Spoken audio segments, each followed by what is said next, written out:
So what's up guys? Good afternoon GTA Cars. Ito na yung ating 2016 Ford Everest na Titanium Plus.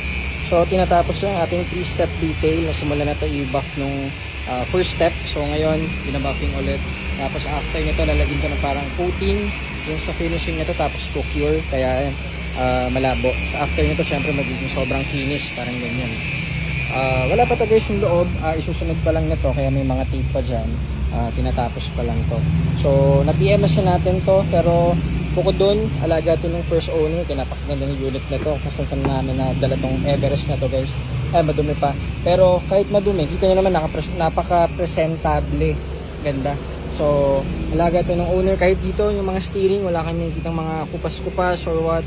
So kahit dito yung mga leather nya, walang mga scratches, walang mga punit. Dito sa parang makinis na yan, yung gloss na gray, walang kahit anong gas-gas.